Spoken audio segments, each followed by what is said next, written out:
adaptation to Gilbert and Sullivan series, which features the rarely heard The Grand Duke. The practice so far has been to perform the operas in their final versions, taking into account all the revisions and reworkings made by Gilbert and Sullivan. But in view of the large number of apparently hasty or unauthorized deletions and alterations made to the score over the last 93 years, musical associate David Mackey and producer Tim MacDonald have restored the opera to its original version as heard on the night of the premiere, March the 7th, 1896. Now, this, in fact, will probably be the first time since that initial run that the Grand Duke has been performed with all the music and dialogue restored. Now, if you're not entirely familiar with the plot, this is going to take a bit of concentration, but here we go. The scene is the marketplace of Speisesaal in the Grand Duchy of Pfennig, where members of Ernest Dummkopf's theatrical company are gathered to celebrate the forthcoming marriage of Ludwig, the company's principal comedian, to Lisa, his soubrette. Now, the company is also involved in a conspiracy to dethrone the Grand Duke, Rudolph, who is himself about to be married to the Baroness von Krakenfeld. When the Grand Duke is dethroned, his place will be taken by Ernest, and all other places at the court will be taken by members of the company, according to professional precedents.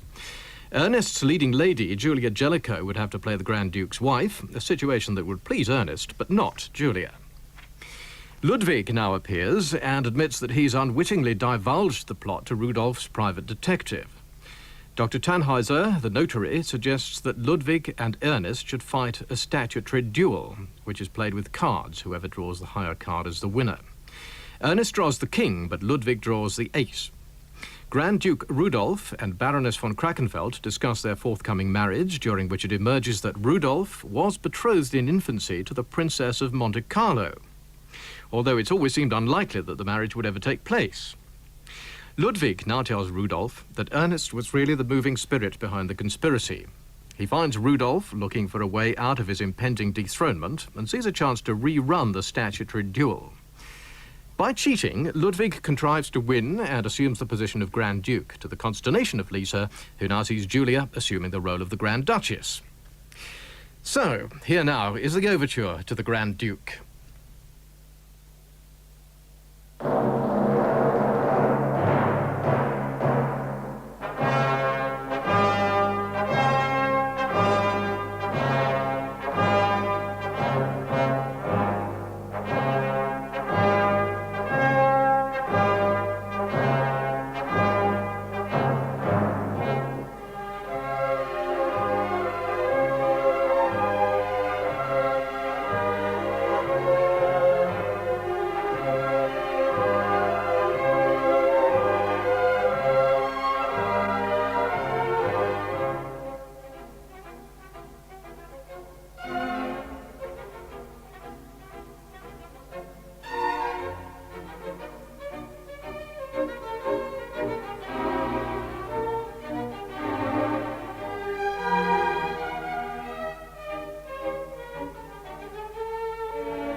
be a pretty wedding? Won't it be a pretty wedding? Such a pretty, pretty wedding. Won't it be so looking like the smiles and tears and pretty shirty shirts and teasing, fancy shirting, fashion, lines of poses, right? One would say if one was but a contradiction with a candle, very, very simply, simply fast, simply fine, it will be a pretty wedding. It will be a pretty, pretty wedding. Such a pretty, pretty wedding. Such a pretty wedding. Such a charming, charming, charming, charming wedding.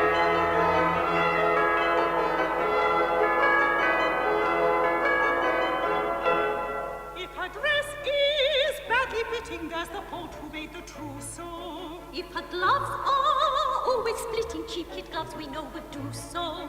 If upon her train she's stumbled on one's train, one's always treading. If her hair is rather tumble, still 'twill be a pretty wedding. Such a pretty, pretty wedding. Such a very, very pretty wedding. Would it be a pretty wedding? Would it be a pretty wedding? Such a pretty, pretty wedding. Such a pretty wedding. Such a charming, charming wedding. Here they come, united, all nice turning is nothing. Glad and faithful, united, till he wants to tell you what him. Glad and faithful, united, till he wants to want him. Here they come, united.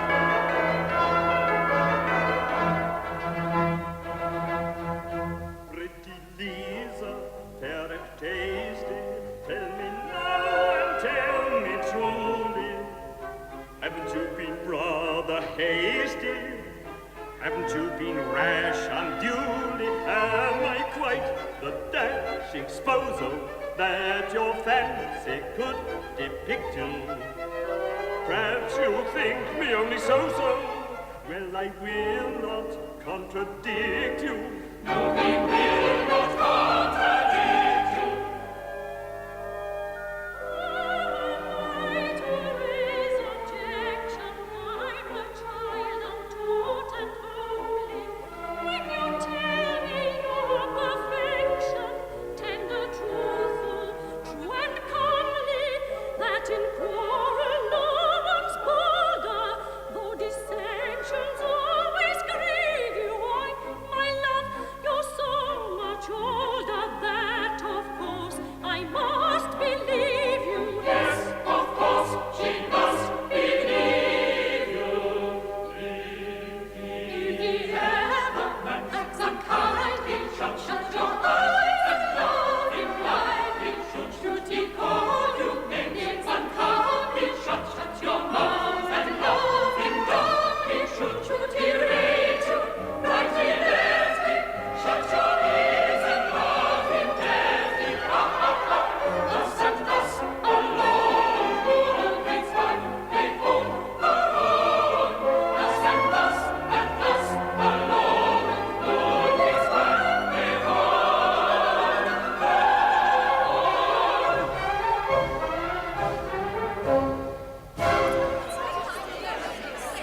Hello? Surely I'm not late. But dear me, you're all at breakfast. Has the wedding taken place? Oh, my good girls, one at a time, I beg. Let me understand the situation. As solicitor to the conspiracy to dethrone the Grand Duke, a conspiracy in which the members of this company are deeply involved, I am invited to the marriage of two of its members. I present myself in due course, and I find not only that the ceremony has taken place, which is not of the least consequence, but the wedding breakfast is half eaten, which is a consideration of the most serious importance. But the ceremony has not taken place. We can't get a parson. Can't get a parson? Why, how's that? They're 3 a penny. Oh, it's the old story, the Grand Duke. It seems that the little imp has selected this our wedding day for a convocation of all the clergy in the town to settle the details of his approaching marriage with the enormously wealthy Baroness von Krakenfeld. And there won't be a parson to be had for love or money until 6 o'clock this evening. And as we produce our magnificent classical revival of Troilus and Cressida tonight at 7, we have no alternative but to eat our wedding breakfast before we've earned it. So sit down and make the best of it. Oh, I should like to pull his grand ducal ears for him, that I should. He's the meanest, the cruelest, the most spiteful little ape in Christendom. Well, we shall soon be freed from his tyranny. Tomorrow the despot is to be dethroned. Hush, rash girl, you know not what you say. Don't be absurd. We're all in it. We're all tiled here. That has nothing to do with it. Know ye not that in alluding to our conspiracy without having first given and received the secret sign, you are violating a fundamental principle of our association? By the mystic regulation of the dark association, ere you open conversation with another kindred soul, you must eat a sausage roll. You must eat a sausage roll, a sausage roll. If in turn he eats another, that's a sign that he's a brother. Each may fully trust the other. It is quaint and it is droll, but it's bilious on the whole. Very bilious on the whole. It's a greasy kind of pastry, which perhaps a judgment hasty might consider rather tasty. Once to speak without disguise, it found favour in our eyes. It found favour in our eyes. But when you've been 6 months feeding, as we have on this exceeding bilious food, it's no ill breeding if at these repulsive pies our offended gorges rise. Yes, at these repulsive pies our offended gorges rise. By the mystic regulation of the dark association, ere you open conversation with another kindred soul, you must eat a sausage roll. You must eat a sausage roll, a sausage roll, a roll, A sausage roll, a sausage roll, a roll, a roll, a sausage roll, a sausage roll.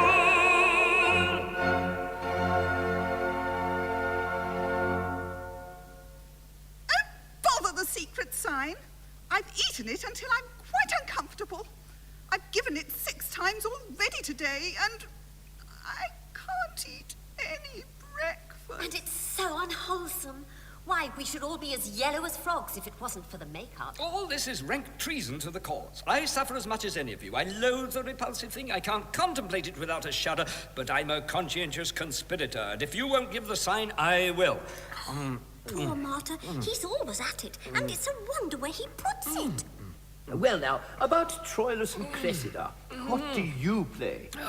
If you'll be so obliging as to wait until I've got rid of this feeling of warm oil at the bottom of my throat, I'll tell you all about it. Oh, thank you, my love. It's gone.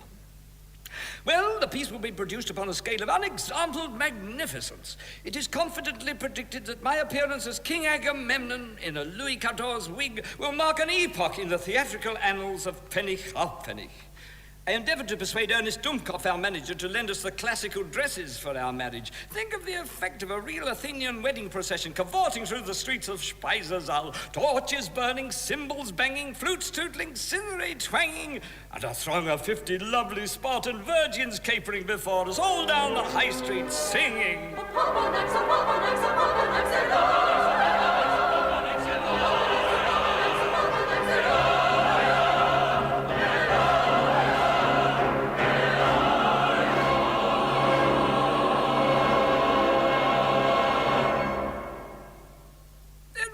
Tremendous. And he declined? He did, on the prosaic ground that it might rain, and the ancient Greeks didn't carry umbrellas. If, as is confidently expected, Ernest Dumkopf is elected to succeed the dethroned one, mark my words, he will make a mess of it. He's sure to be elected. His entire company has promised to plump for him on the understanding that all the places about the court are filled by members of his troupe, according to professional precedents. Here comes Ernest Dumkopf. Now we should know all about it. Well, what's wrong with you? How is the election going? Oh, it's a certainty, a practical certainty. 2 of the candidates have been arrested for debt, and the 3rd is a baby in arms. So if you keep your promises and vote solid, I'm cocksure of election. Trust to us. But you remember the conditions. Yes, all of you shall be provided for life. Every man shall be ennobled, every lady shall have unlimited credit at the court milliners, and all salaries shall be paid weekly in advance. Oh, it's quite clear he knows how to rule a grand duchy. Rule a grand duchy? Why, my good girl, for 10 years past I've ruled a theatrical company. A man who can do that can rule anything.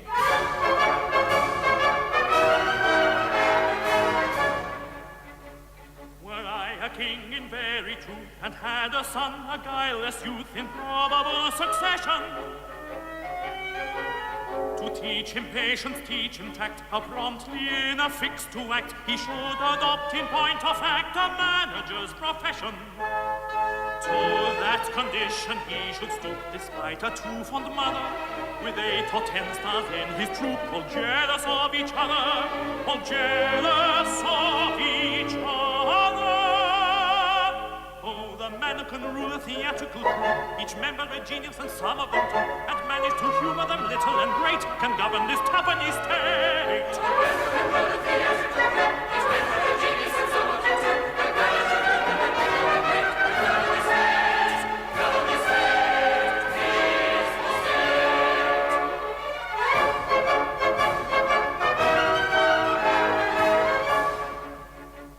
Both A and B rehearsals light, they say they'll be all right at night. They both to go to school yet. C in each act must change her dress. He will attempt to square the press. He won't play Romeo unless his grandmother plays Juliet. F claims all hoydens as her right. She played them 30 seasons, and G must show herself in tights for 2 convincing reasons, 2 very well-shaped reasons. Oh, the man who can drive a theatrical team with wheelers and leaders in order supreme, can govern and rule with a wave of his fin, all Europe with Ireland thrown in. The man who can drive a theatrical team with wheelers and leaders in order supreme, can govern and rule with a wave of his fin,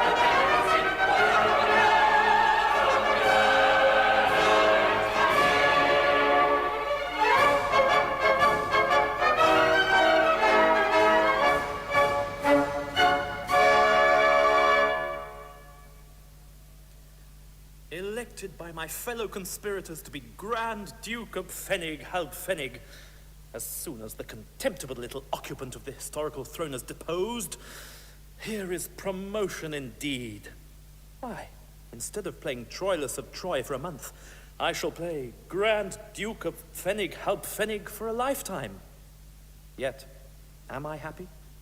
No, far from happy.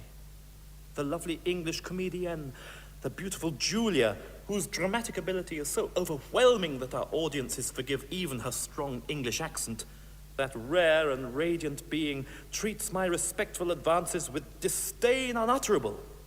And yet, who knows, she is haughty and ambitious, and it may be that the splendid change in my fortunes may work a corresponding change in her feelings towards me. If so... she is here. Herr Dummkopf, a word with you, if you please. Beautiful English maiden. Oh, no compliments, I beg. I desire to speak with you on a purely professional matter, so we will, if you please, dispense with allusions to my personal appearance, which can only tend to widen the breach which already exists between us. My only hope shattered. The haughty Londoner still despises me. It shall be as you will. I understand that the conspiracy in which we are all concerned is to develop tomorrow, and that the company is likely to elect you to the throne, on the understanding that the posts about the court are to be filled by members of your theatrical troupe, according to their professional importance. That is so. Then all I can say is that it places me in an extremely awkward position. I don't see how it concerns you. Why, bless my heart, don't you see that as your leading lady, I am bound under a serious penalty to play the leading part in all your productions? Well? Why, of course, the leading part in this production will be the Grand Duchess. My wife? That is another way of expressing the same idea. I scarcely dared even to hope for this. Of course, as your leading lady, you'll be mean enough to hold me to the terms of my agreement. Oh, that's so like a man. Well, I suppose there's no help for it. I shall have to do it. She's mine. But do you really think you would care to play that part? Care to play it? Certainly not. But what am I to do? Business is business, and I am bound by the terms of my agreement. It's for a long run, mind. A run that may last many, many years. No understudy. And once embarked upon, there's no throwing it up. Oh, we're used to these long runs in England. They're the curse of the stage. But you see, I've no option. You think the part of Grand Duchess will be good enough for you? Oh, I think so. It's a very good part in Gerolstein, and oughtn't to be a bad one in Pfennig Hab Pfennig. Why? What did you suppose I was going to play? But considering your strong personal dislike to me, and your persistent rejection of my repeated offers, won't you find it difficult to throw yourself into the part with all the impassioned enthusiasm that the character seems to demand? Remember, it's a strongly emotional part, involving long and repeated scenes of rapture, tenderness, adoration, devotion, all in luxuriant excess, and all of the most demonstrative description. My good sir, throughout my career, I have made it a rule never to allow private feeling to interfere with my professional duties. You may be quite sure that, however distasteful the part may be, if I undertake it, I shall consider myself professionally bound to throw myself into it with all the ardor at my command. I'm the happiest fellow alive. Now, would you have any objection to give me some idea, if it's only a mere sketch, as to how you would play it? It would be really interesting to me to know your conception of the part of my wife. How would I play it? Now, let me see. Ah, I have it.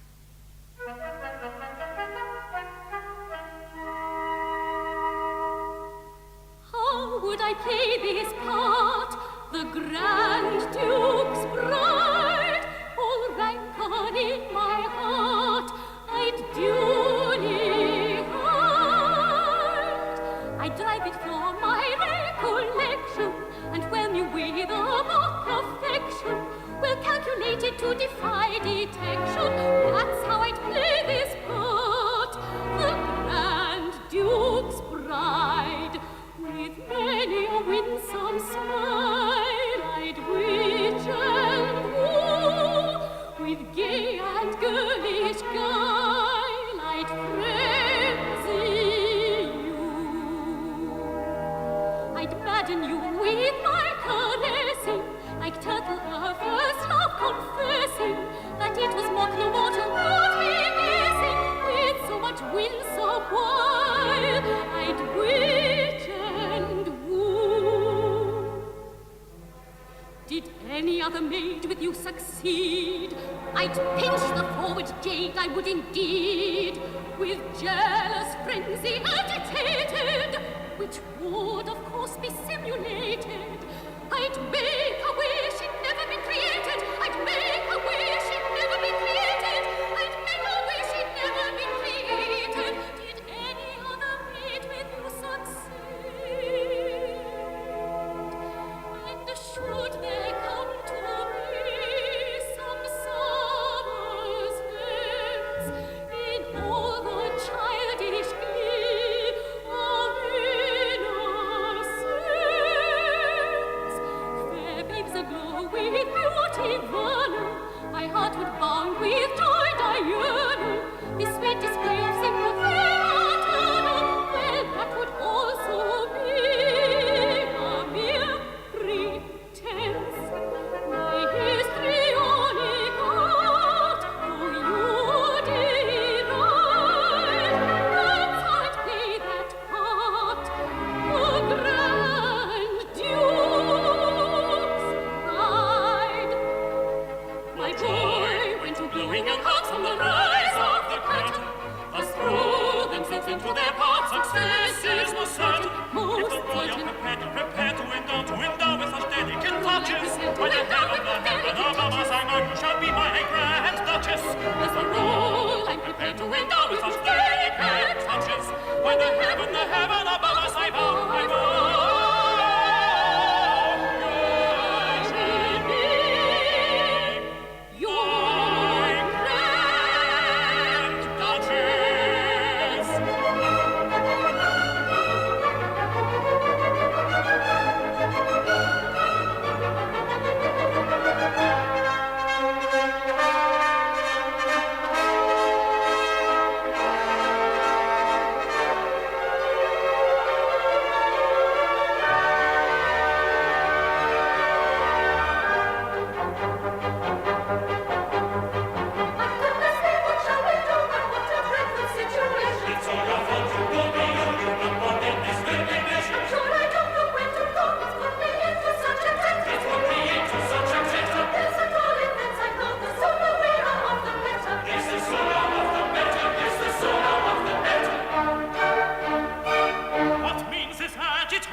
sound and easy salutation. Thinks I, this gentleman, may have belonged to our association. But on the whole uncertain, yet a sausage roll I took, and yet that chap replied, I don't embellish by eating 3 with obvious relish. Gracious, gracious, gracious, gracious, Father John, sausage rolls with relish. Right, be assured I let him know our plot, each incident explaining. That stranger chuckled much as though he thought me highly entertaining. I told him all, both bad and good. I bade him call, he said he would. I added much the more, I muckled the more, that chuckling chummy chuckle. That could send good Satan, that could see me couldn't be a chummer, if we chuckle. He couldn't be a chummer, if we chuckle. Well, as I bowed to his applause, down dropped he with hysteric bellow. And that seemed right enough, because I am a devilish funny fellow. Then suddenly, as still he squealed, it flashed on me that I'd revealed our plot with all details effective to Grand Duke Rudolph's own detective. What fun effective, no, I cannot fully know what fun effective, got to go, I cannot look to anyone's detective. What fun effective, got to tell to anyone's detective.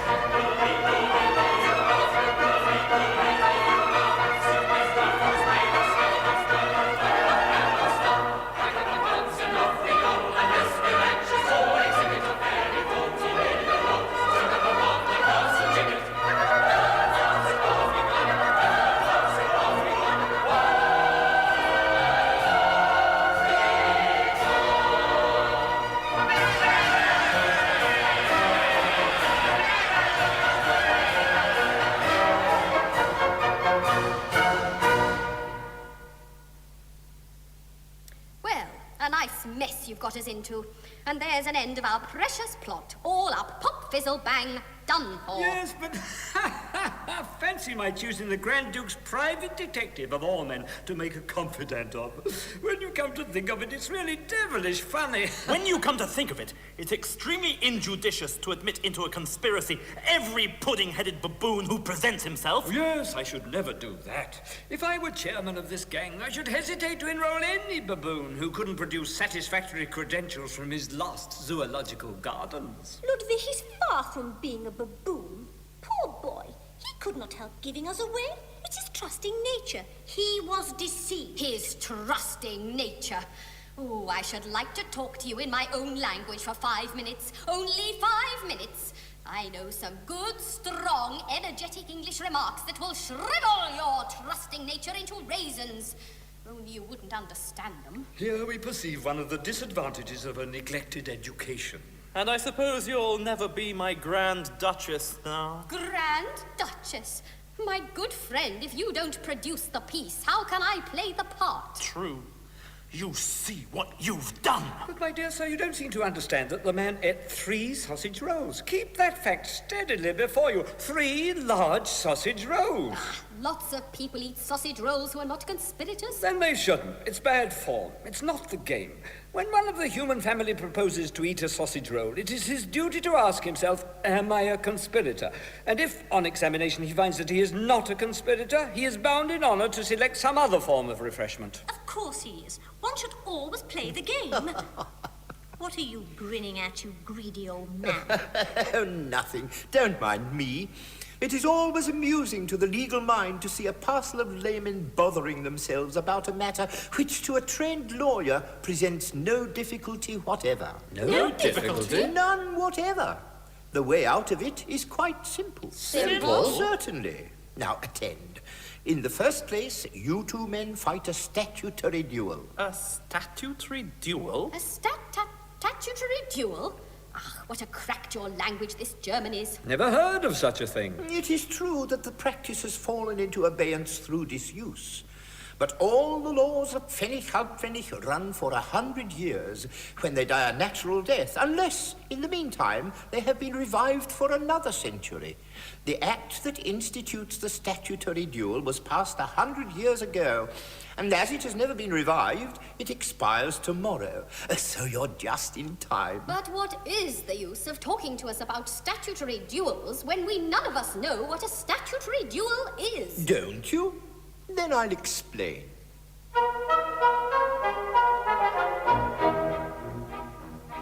about a century since, the code of the duello, to sudden death for want of breath sent many a strapping fellow.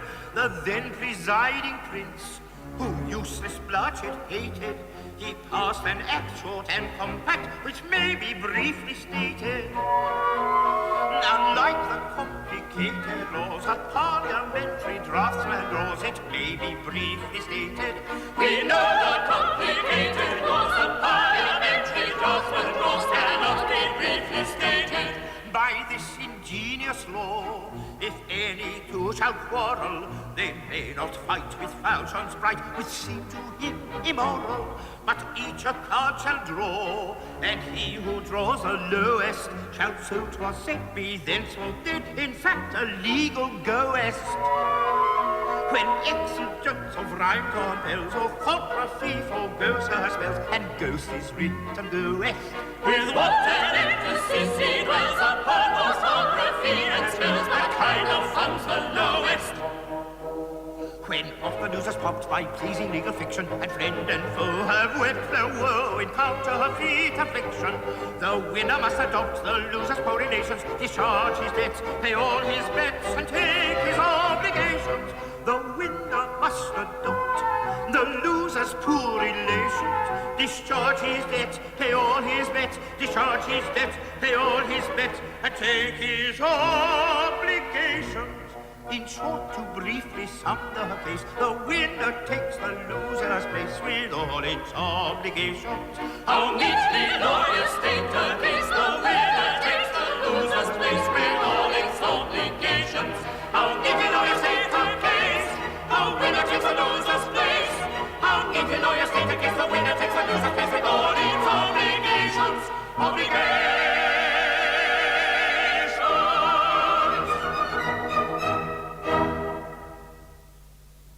I see. The man who draws the lowest card dies ipso facto a social death. He loses all his civil rights, his identity disappears, the revising barrister expunges his name from the list of voters, and the winner takes his place, whatever it may be, discharges all his functions, and adopts all his responsibilities. This is all very well as far as it goes, but it only protects one of us. What's to become of the survivor? Yes, that's an interesting point, because I might be the survivor. The survivor goes at once to the Grand Duke and, in a burst of remorse, denounces the dead man as the moving spirit of the plot. He is accepted as king's evidence and, as a matter of course, receives a free pardon. Tomorrow, when the law expires, the dead man will, ipso facto, come to life again. The revising barrister will restore his name to the list of voters, and he will resume all his obligations as though nothing unusual had happened. When he will be at once arrested, tried, and executed on the evidence of the informer. Candidly, my friend, I don't think much of your plot. Oh, dear, dear, dear, the ignorance of the laity. My good young lady, it is a beautiful maxim of our glorious constitution that a man can only die once. Death expunges crime, and when he comes to life again, it will be with a clean slate. It's really very ingenious. My dear sir, we owe you our lives. May I kiss him? Certainly not. You're a big girl now. Well, miscreant, are you prepared to meet me on the field of honor? At once! By Jove, what a couple of fire-eaters we are. Ludwig doesn't know what fear is. Oh, I don't mind this sort of duel. It's not like a duel with swords. I hate a duel with swords. It's not the blade I mind, it's the blood. And I hate a duel with pistols. It's not the ball I mind, it's the bang. Altogether, it is a great improvement on the old method of giving satisfaction.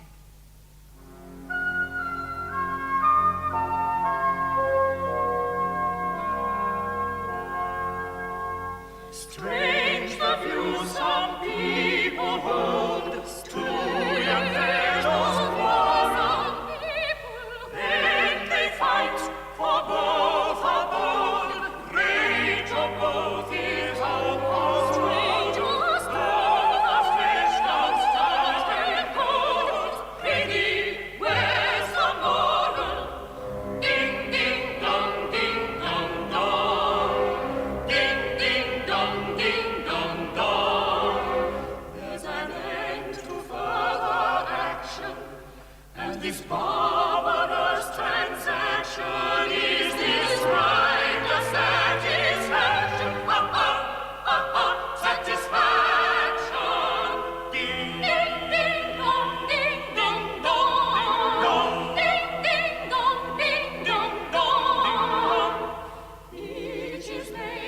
churchyard mold. Strange the view some people hold. Strange the Strange the view some people hold. Strange the view some people hold.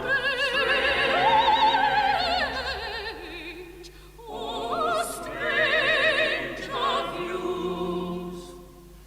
Better than the method, which was false and cruel, is the plan that we extol. Sing thy virtues manifold. Better than refined gold, statutory duel. Sing, sing, song, sing, song, song. Sing, sing, song, sing, song, song. So the pistol neither uses, playing card he lightly chooses, and the loser simply loses. Simply loses. Sing, Sing, sing, song, sing, song, song. Sing, sing, song, sing, song, song. Some prefer the churchyard mold. Strange the view some people hold. Strange the Strange the view some people Strange the view some people hold. Strange, oh, strange the views. Ding, ding, dong, ding, dong. Ding dong, Ding, ding, dong, ding, dong. ding dong, dong.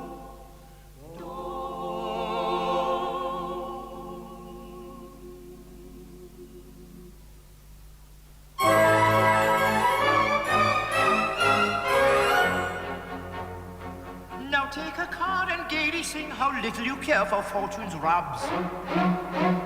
Hurrah, hurrah, I've drawn the king. He is born a king. Sing hearts and diamonds, spades and clubs. Sing hearts and diamonds, spades and clubs. How strange a thing, he's drawn a king, and excellent how his chance it is. Sing diamonds, hearts and spades and clubs. Diamonds, hearts and clubs and spades. Sing hearts and diamonds, spades and clubs. Sing diamonds, hearts and clubs and spades. Sing hearts and diamonds, spades and clubs. Sing hearts and spades.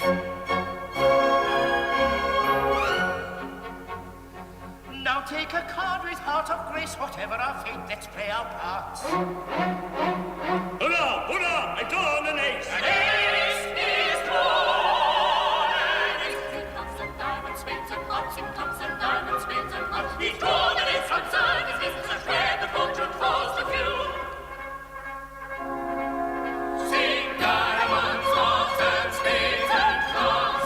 Diamonds, hearts and clubs and spades. Sing hearts and diamonds, spades and clubs. Sing diamonds, hearts and clubs and spades. Sing hearts and diamonds, spades and clubs. Sing hearts and spades.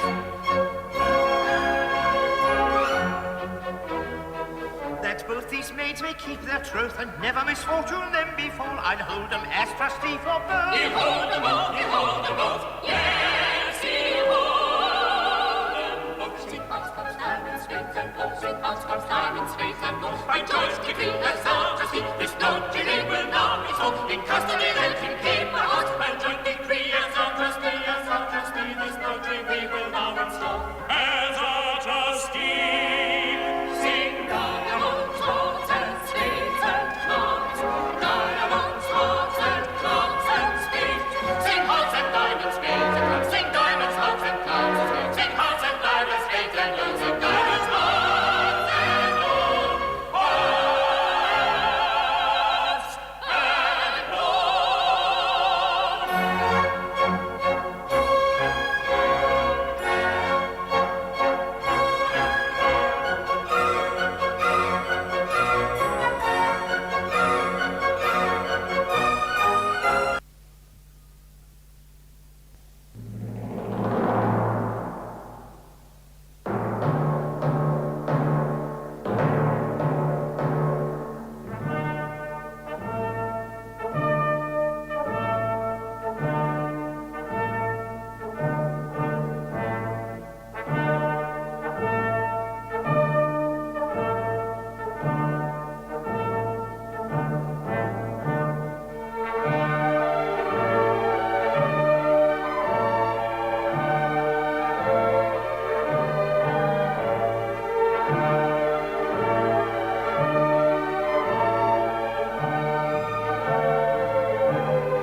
of monarchical autonomy. I don't indulge in levity or compromising bonhomie, but dignified formality consistent with economy. Above all other virtues I particularly prize.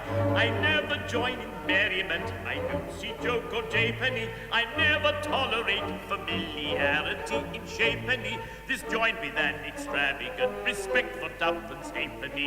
A keynote to my character sufficiently supplies. Observe my snuff box. Snuff box? Snuff box? Snuff box. Snuff box. Snuff box. Snuff box. That incident a keynote to my character supplies. I weigh out tea and sugar with precision mathematical. Instead of beer, a penny each. My orders are emphatical. Extravagance unpardonable. Any more than that I call. But on the other hand, my ducal dignity to keep. All courtly ceremonial, to put it comprehensively, I rigidly insist upon, but not, I hope, offensively, whenever ceremonial can be practiced inexpensively. And when you come to think of it, it's really very cheap. Observe my handkerchief. Handkerchief.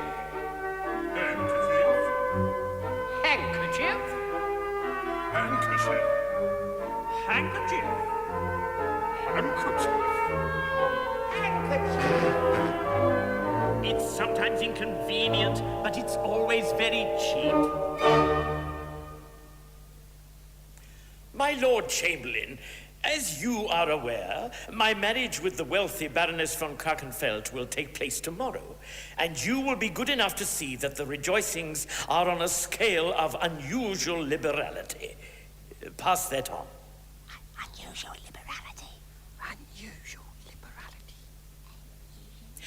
The sports will begin with a wedding breakfast bee. The leading pastry cooks of the town will be invited to compete, and the winner will not only enjoy the satisfaction of seeing his breakfast devoured by the Grand Ducal pair, but he will also be entitled to have the arms of Pfennig Hauptpfennig tattooed between his shoulder blades. The Vice Chamberlain will see to this. All the public fountains of Speisesaal will run with ginger beer Heim and currant Wein Milch at the public expense. The Assistant Vice Chamberlain will see to this. At night, everybody will illuminate. And as I have no desire to tax the public funds unduly, this will be done at the inhabitants' private expense. The Deputy Assistant Vice Chamberlain will see to this. All my Grand Ducal subjects will wear new clothes, and the Sub-Deputy Assistant Vice Chamberlain will collect the usual commission on all sales.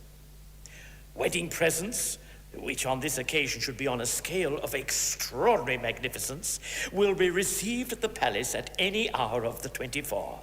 And the temporary Sub-Deputy Assistant Vice Chamberlain will sit up all night for this purpose. The entire population will be commanded to enjoy themselves. And with this view, the acting temporary Sub-Deputy Assistant Vice Chamberlain will sing comic songs in the marketplace from noon to nightfall. Finally, we have composed a wedding anthem with which the entire population are required to provide themselves. It can be obtained from our Grand Ducal publishers at the usual discount price, and all the chamberlains will be expected to push the sale.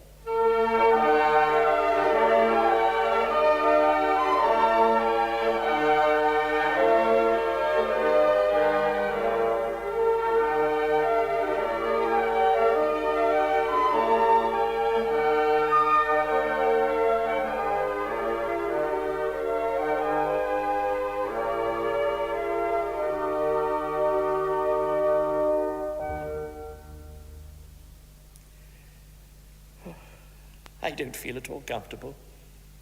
I hope I'm not doing a foolish thing in getting married. After all, it's a poor heart that never rejoices. And this wedding of mine is the first little treat I've allowed myself since my christening. Besides, Caroline's income is very considerable. And as her ideas of economy are quite on a par with mine, It ought to turn out well. Bless her tough old heart. She's a mean little darling. Oh, here she is, punctual to her appointment. Rudolph! Why, what's the matter? Why, I'm not quite myself, my pet. I'm a little worried and upset. I want a tonic. It's the low diet, I think. I'm afraid, after all, I shall have to take the bull by the horns and have an egg with my breakfast. I shouldn't do anything rash, dear. Begin with a jujube. No, I'll keep it for supper. Rudolph, don't! What in the world are you thinking of? I was thinking of embracing you, my sugar plum. Just as a little cheap treat. What, here? In public? Really, you appear to have no sense of delicacy. No sense of delicacy, Bonbon? No, I can't make you out. When you courted me, all your courting was done publicly in the marketplace. When you proposed to me, you proposed in the marketplace.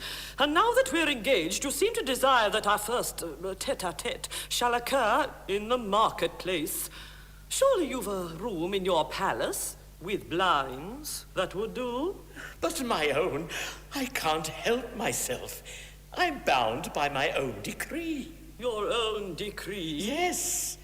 You see, all the houses that give on the marketplace belong to me. But the drains, which date back to the reign of Charlemagne, want attending to, and the houses wouldn't let. So with a view of increasing the value of the property, I decreed that all love episodes between affectionate couples should take place in public on this spot every Monday, Wednesday, and Friday, when the band doesn't play. Bless me! What a happy idea! So moral, too. And have you found it answer? Answer? The rents have gone up 50%, and the sale of opera glasses, which is a grand ducal monopoly, has received an extraordinary stimulus. So, under the circumstances, would you allow me to put my arm round your waist as a source of income? Just once? But it's so very embarrassing. Think of the opera glasses. Well, my good girl, that's just what I am thinking of. Hang it all, we must give them something for their money. What's that? It's a letter which your detective asked me to hand to you. I wrapped it up in yesterday's paper to keep it clean. Oh, it's only his report that'll keep. But I say, you've never been and bought a newspaper. My dear Rudolph, do you think I'm mad? It came wrapped round my breakfast. Oh, I thought you were not the sort of girl to go and buy a newspaper. Well, as we've got it, we may as well read it. What does it say? Why, dear me, here's your biography. Our detested despot. Yes, I fancy that refers to me. And it says, oh! It can't be! What can't be? Why, it says that although you're going to marry me tomorrow, you are betrothed in infancy to the Princess of Monte Carlo. Oh, yes, that's quite right. Didn't I mention it? Mention it? You never said a word about it. Oh, well, it doesn't matter, because you see, it's practically off. Practically off? Yes. By the terms of the contract, the betrothal is void unless the princess marries before she is of age. Now, her father, the prince, is stony broke and hasn't left his house for years for fear of arrest.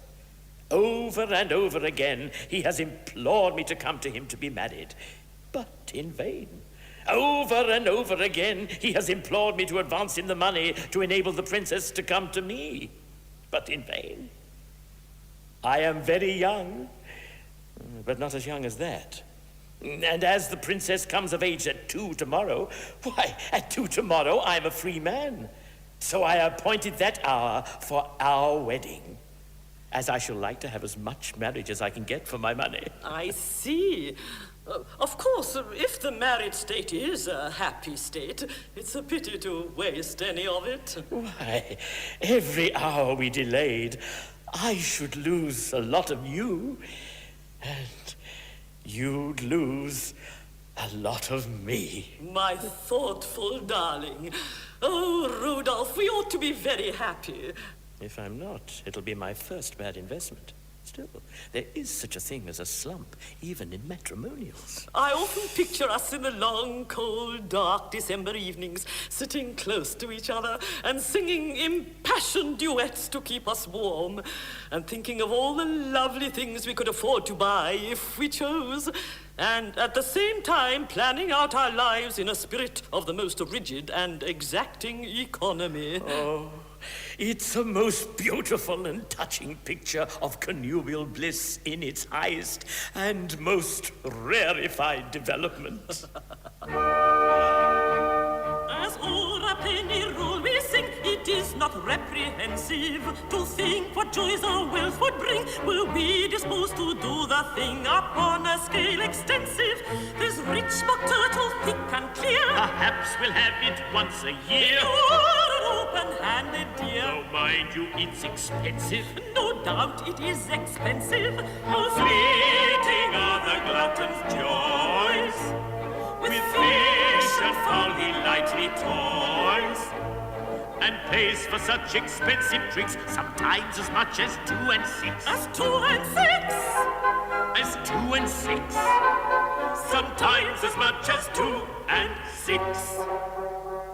It gives him no advantage, mind, for you and he have only dined, and you remain when once it's done a better man by half a crown. By half a crown? By half a crown. Yes, 2 and 6 is half a crown. Then let us be modestly merry, and rejoice with the daring of merry. For to laugh and to sing no extravagance bring, it's a joy economical very. Then let us be modestly merry, and rejoice with the daring of merry. For to laugh and to sing no extravagance bring, it's a joy economical very.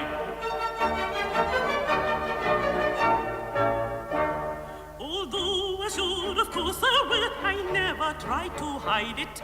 I moisten my insipid fare with water which I can't bear. Nor I can't abide it. This pleasing fact our souls will cheer. With 50,000 pounds a year we could indulge in table beer. Get out. We could, I've tried it. Yes, of course you've tried it.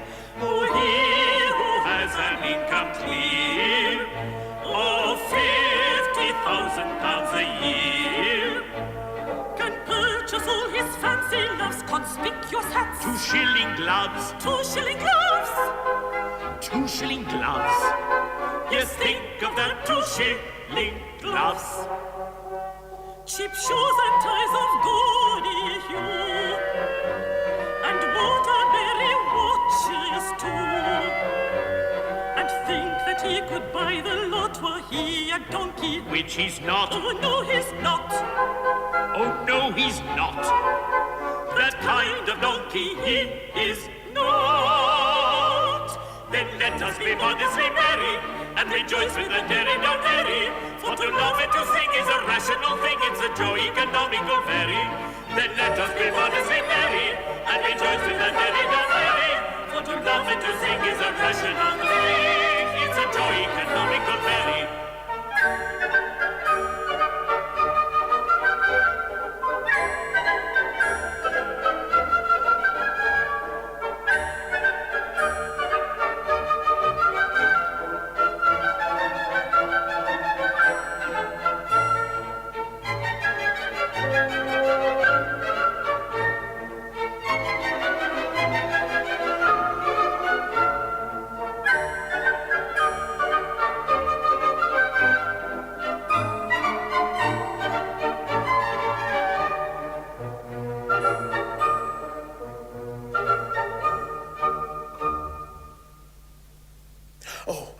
Now for my detective's report. What's this? Another conspiracy? A conspiracy to depose me? And my private detective was so convulsed with laughter at the notion of a conspirator selecting him for a confidant that he was physically unable to arrest the malefactor. Why, it'll come off. This comes of engaging a detective with a keen sense of the ridiculous. For the future, I'll employ none but Scotchmen. And the plot is to explode tomorrow? My wedding day? Caroline. Caroline. This is perfectly frightful. What's to be done? I don't know. I ought to keep cool and think. But you can't think when your veins are full of hot soda water and your brain's fizzing like a firework and all your faculties are jumbled in a perfect whirlpool of tumblication. And I'm going to be ill. I know I am. I've been living too low. And I'm going to be very ill indeed.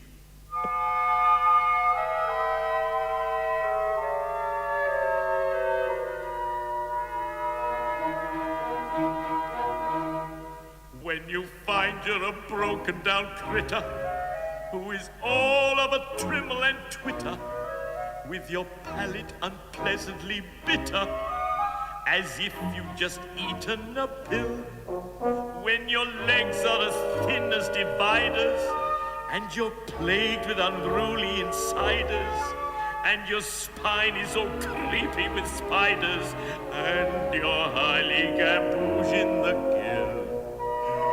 Creepy.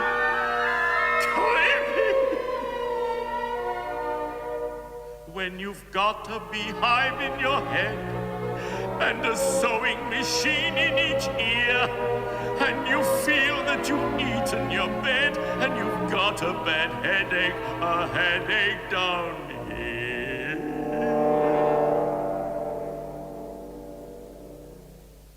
When such facts are about and those symptoms you find in your body all crown, well, you better look out. You may make up your mind. You had better lie down.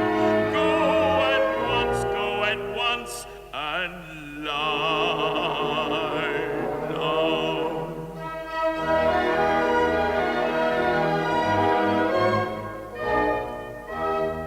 When your lips are all smeary like tallow, and your tongue is decidedly yellow, with a pint of warm oil in your swallow, and a pound of tin tacks in your chest, when you're down in the mouth with the vapors, and all over your body swole papers, black beetles are cutting their capers, and crawly things never at rest. Crawly things. Crawly things. When you doubt if your head is your own, and you jump when an open door slams, then you've got to a state which is known to the medical world as Jim Jams. If such symptoms you find in your body or head, they're not easy to quell. You may make up your mind you are better in bed, for you're not at all well. No, you're not at all well. Not at all well.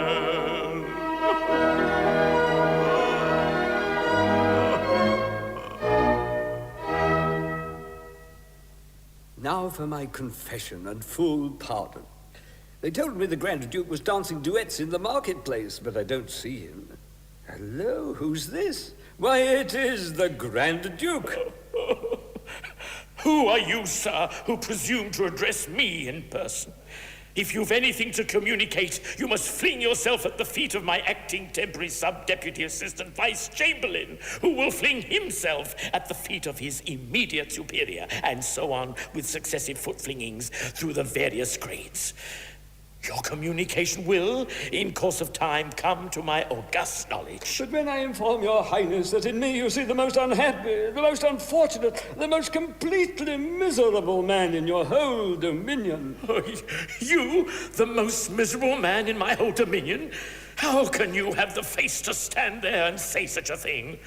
Why, look at me. Look at me! Well, I wouldn't be a crybaby. A crybaby? If you had just been told that you were going to be deposed tomorrow and perhaps blown up with dynamite for all I know, wouldn't you be a crybaby? I do declare, if I could only hit upon some cheap and painless method of putting an end to an existence which has become insupportable, I would unhesitatingly adopt it. You would? I see a magnificent way out of this. By Jupiter, I'll try it. Are you by any chance in earnest? In earnest? Why, look at me. If you are really in earnest, if you really desire to escape scot-free from this impending, this unspeakably horrible catastrophe, without trouble, danger, pain, or expense, why not resort to a statutory duel? A statutory duel? Yes. The act is still in force, but it will expire tomorrow afternoon. You fight, you lose, you are dead for a day. Tomorrow, when the act expires, you will come to life again and resume your Grand Duchy as though nothing had happened. In the meantime, the explosion will have taken place and the survivor will have had to bear the brunt of it. Yes, that's all very well. But who'll be fool enough to be the survivor? Actuated by an overwhelming sense of attachment to your Grand Ducal person, I unhesitatingly offer myself as the victim of your subject's fury. You do? Well, really, that's very handsome. I dare say being blown up is not nearly as unpleasant as one would think. Oh, yes, it is. It mixes one up awfully. But suppose I were to lose? Oh, that's easily arranged. I'll put an ace up my sleeve. You'll put a king up yours. When the drawing takes place, I shall seem to draw the higher card and you the lower. And there you are. Oh, but that's cheating. So it is. I never thought of that. Not that I mind, but I say, you won't take an unfair advantage of your day of office. You won't go tipping people or squandering my little savings in fireworks or any nonsense of that sort. I am hurt, really hurt by the suggestion. You wouldn't like to put down a deposit, perhaps? No, I don't think I should like to put down a deposit. Or give a guarantee? A guarantee would be equally open to objection. It would be more regular. Well, very well. I suppose you must have your own way. Good. I say we must have a devil of a quarrel. Oh, a devil of a quarrel. Just to give colour to the thing. Shall I give you a sound thrashing before all the people? Say the word. Oh, it's no trouble. No, I think not. Though it would be very convincing, and it's extremely good and thoughtful of you to suggest it. Still, a devil of a quarrel. Oh, a devil of a quarrel. No half measures. Big words, strong language, rude remarks. Oh, a devil of a quarrel. And now the question is, how shall we summon the people? Oh, there's no difficulty about that. Bless your heart. They've been staring at us through those windows for the last half hour.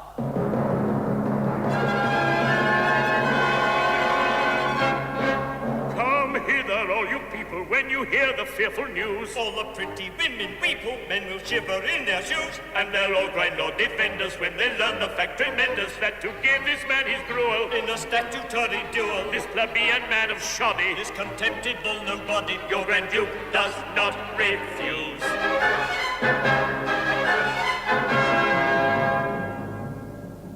Breathe from quick feet, and our muscles in a river of it. We beat with our feelings all unstrung. If a plot complete, he has managed to discover there is no retreat. There is no retreat. We shall certainly be hung. Be hung.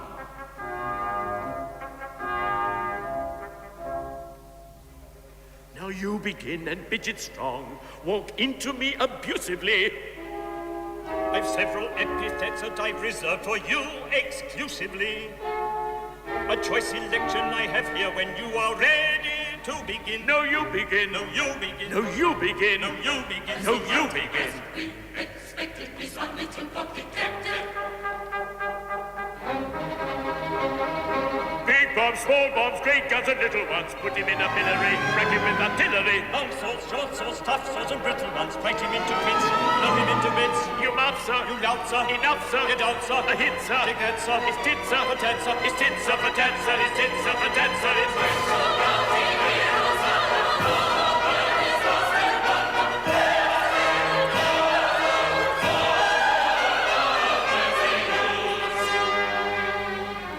snobs, small snobs, rich snobs, and needy ones. Who are you alluding to? Where are you intruding to? Fat snobs, thin snobs, swell snobs, and seedy ones. I'd rather think you are. To whom do you refer? To you, sir. To me, sir. I do, sir. We'll see, sir. Adieu, sir, grimace, sir. Look here, sir. A face, sir. It's it, sir. The tat, sir. It's it, sir. The tat, sir. It's it, sir.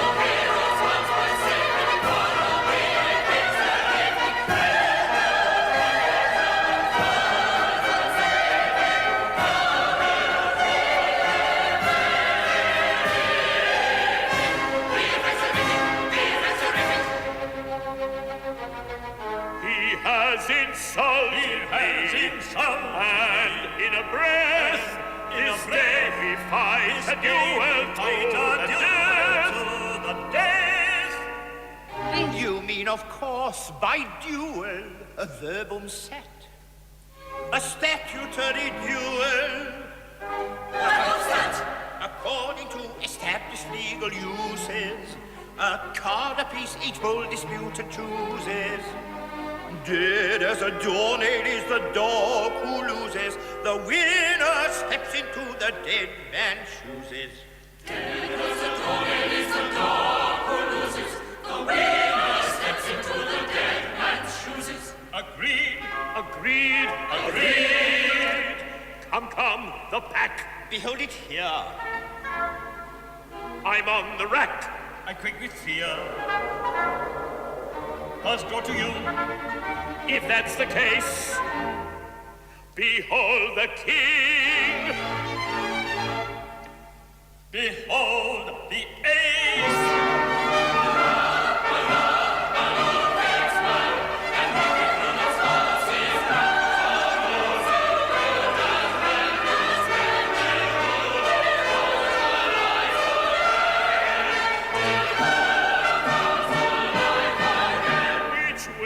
Occur tomorrow. Yes, yes, I'll come to life tomorrow.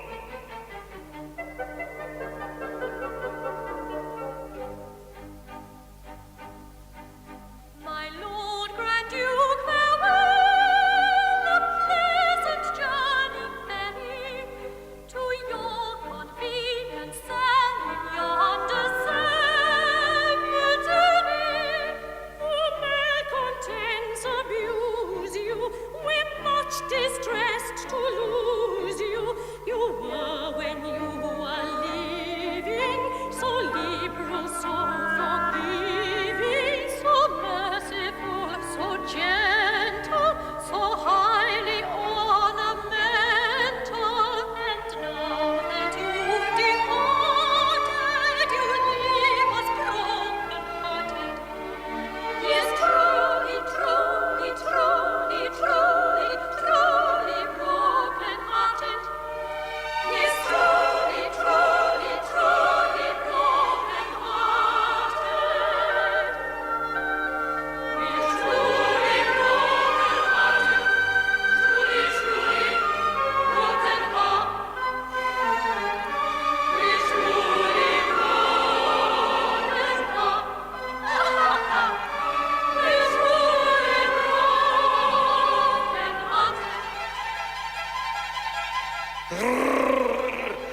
Rapscallions, impenitential fires, you rule the revelry that from you falls. Tomorrow afternoon the law expires, and then look out for squalls.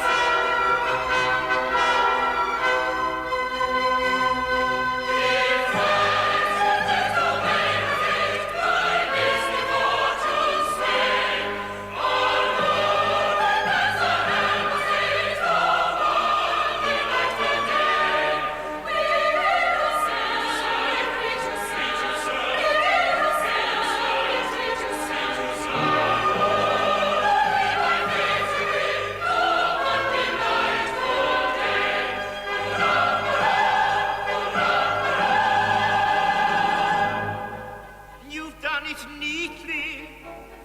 Pity that your powers are limited to 24 hours. No matter, though the time will quickly run, in hours 24, much may be done.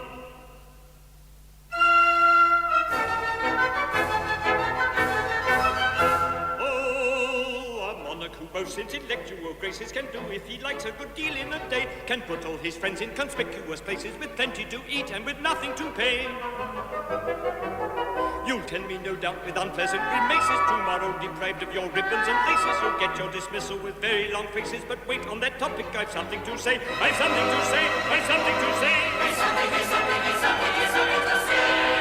Oh, our rule shall be merry. I'm not an ascetic, and while the sun shines, we will get up our head by a pushing young monarch of turn energetic. A very great deal may be done in a day.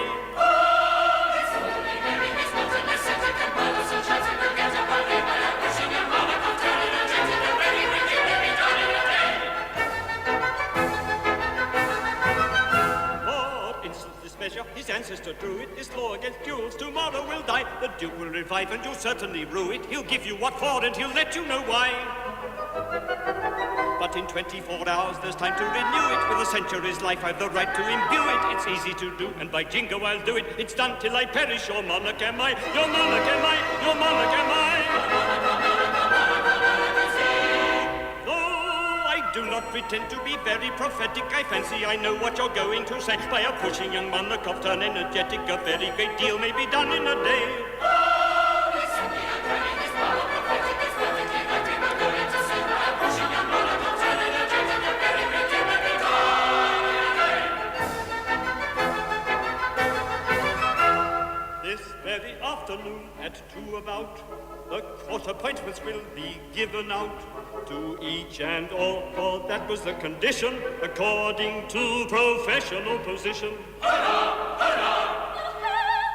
What's the matter? According to professional position, According to professional position, then horror, horror, horror, horror, horror. why, what's the matter? What's the matter? What's the matter? What's the matter? My comrades true, who love as well, I know you do, this gentle child, to me so fondly dear. Why, what's the matter? What's the matter? Each sympathetic heart 'twill bruise when you have heard the frightful news. Our love for him is all in all a cursed fate, that it should fall unto my lot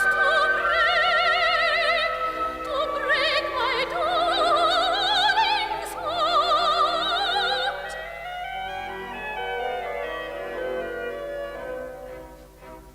Our duty, if we're wise, we never shun. This Spartan rule applies to everyone. In theatres as in life, each has her line.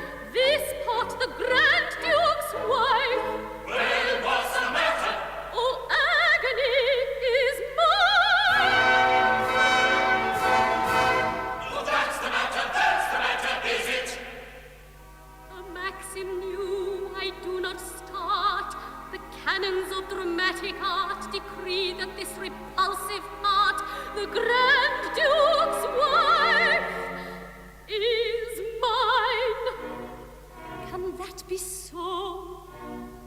I do not know, but time will show if that be so. Time will show if that be so. Be merciful. Oh, listen to me, dear. I love him only, darling. Remember, oh, my pet, on him my heart is set.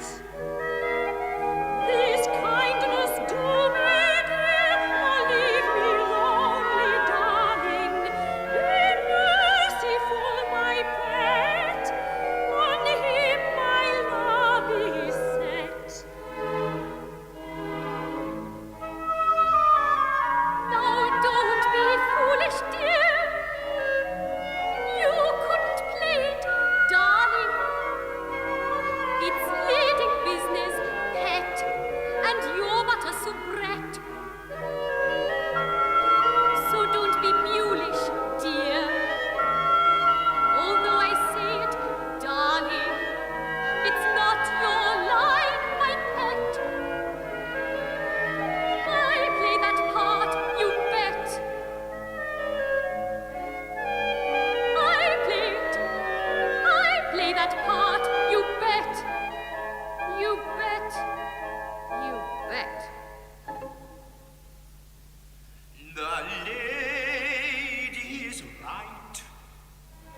the lady's right, though Julia's engagement was for the stage mint.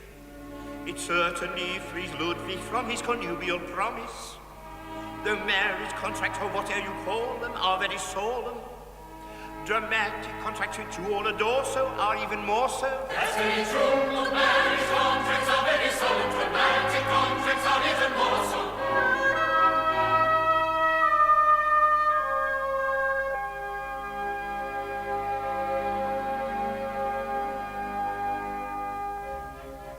The die is cast, my hope has perished. Farewell, past, too bright to last, yet fondly cherished.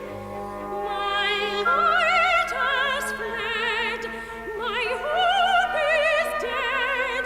Its doom is spoken. My day is right, my wrong is right, is right in all. Excite,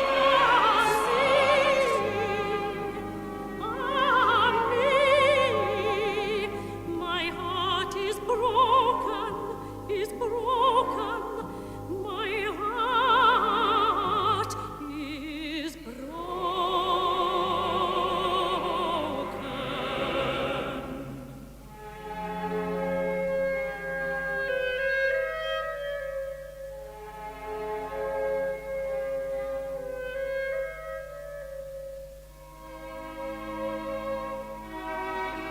Poor child, where will she go?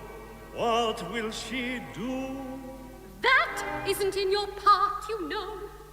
Quite true. Depressing topics we'll not touch upon. Let us begin as we are going on. For this will be a jolly call for little and for big. From morn till night our life shall be as merry as a grig. All state and ceremony we'll eternally abolish. We don't mean to insist upon unnecessary polish, and on the whole I rather think you'll find our own chronology. The jolly jolly jinx, the jolly jolly jinx, the jolly jolly jinx, the jolly jolly jinx, the jolly jolly jolly jolly jolly jolly jolly jolly jinx. For this will be a jolly call for little and for big. Sing me the jolly jinx of Benny of Benny. Sing me the jolly jinx of Benny of Benny. But stay, your new made court without a courtly coatis. We shall require some court attire and at a moment's notice. In clothes of common sort, for courtiers must not grovel. Your new noblesse must have a dress original and novel. Your latest guess what kind of dress will be beneath that novel.